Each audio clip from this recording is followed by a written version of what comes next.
ZNS Total Sports is brought to you by 4th Terrace Diagnostic Center.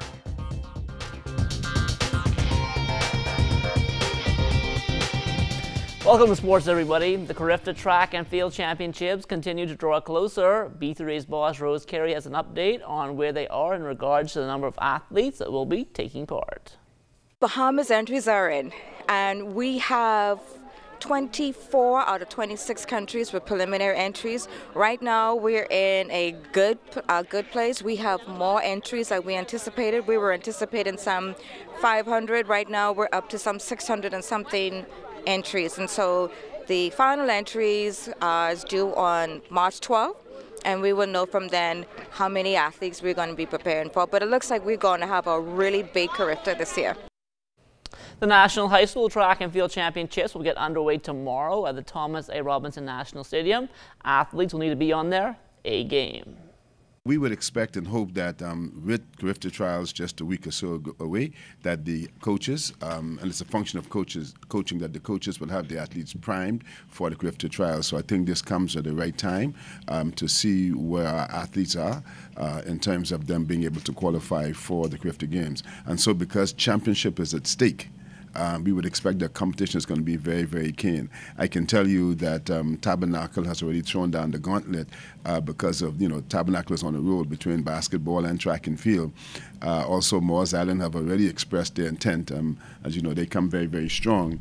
And again, there's the big red machine, if you will, and then there's the QC Comets, and so there's CR Walker Knights. And so we expect very, very keen competition. As you said, the thought of making the Carifta team a week away is also going to add to the excitement. So we anticipate very, very keen excitement, exciting competitive championships. The National High School Track and Field Championships have the full support of the Ministry of Education. According to Sports Officer Evan Wisdom, events like these open up even more opportunities for young Bahamian student athletes. The Ministry of Education has been asked by the International School Federation to send athletes for participating sports to the International Federation's different sanctioned events. One of those sanctioned events is track and field. So we see this as a monumental opportunity for athletes to become a part of the Bahamas' international school team that will be able to represent us at these various championships in various places throughout the global community. The Bahamas Scholastic Association's Best of 3 basketball championships on court yesterday at the AF Adderley Gym. In senior boys play, Telios had the touch from downtown. They used the long ball to hold off Mount Carmel 57-51 to complete the 2-game sweep and win the title. Sport for Nationals, baby. Thank God for what he did. Star players, the entire team came through. We're looking forward to represent the BSAA in the Nationals, and we're going to do our best to give glory to God. Thank God for the defense. It was tough. The guys played hard once again, but Telios, they wanted it a little bit more than us than we did. From the college hardwood last night, still no Bahamians have officially booked their ticket to the NCAA basketball tournament. Jerron Cornish and Stony Brook losing in the semifinals of the American East Conference tournament, 70-51 to Vermont. Cornish finishing up with 5 points and 2 rebounds.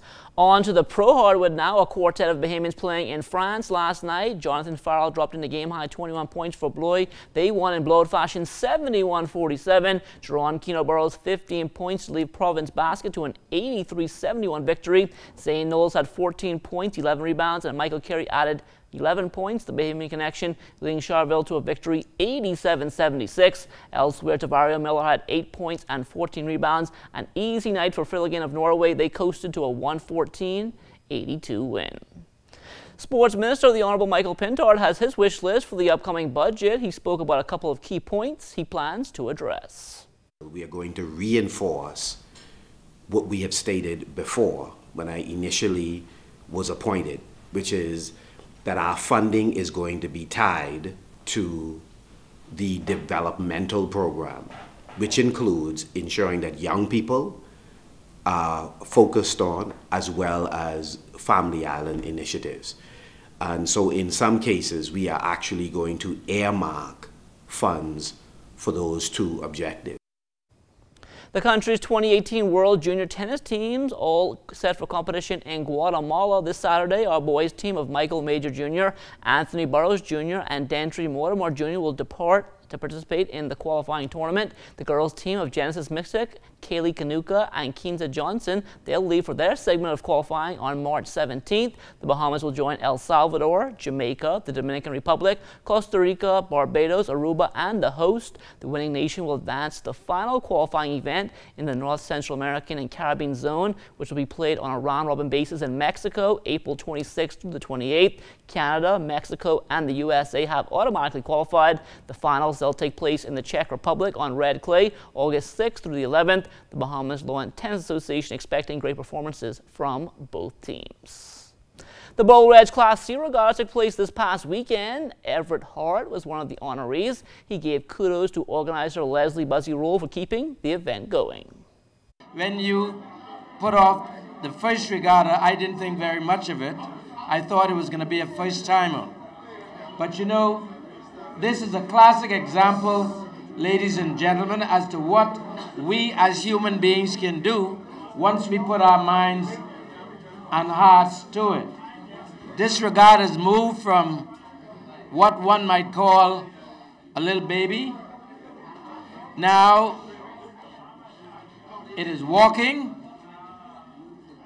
It is now in school. And at the rate it's going, it's going to graduate soon with the big boys. Deputy Chief Councillor Pat Smith also had praise for Buzzy Roll, noting the impact the Bull Reg Regatta has had on the wider sailing community on the island. We, the Exuma Regatta Club, we're trying to take a few notes from his book and build something as bright as or even better than what Buzzy has done here. Right, Buzzy? So we have embarked on a regatta club that encompasses all of Exuma to come together to build and grow sailing through a mutual understanding and from sailors and boat owners' perspective. I'll take this time to announce that we'll be sailing during the Music and Heritage Festival next week. So you guys who have those boats here in Exuma, please leave them here. We're going to leave ours in the water because we'll be sailing in 1 week from now. And that will do it for sports. Stay tuned. The Bahamas Tonight comes back after the break.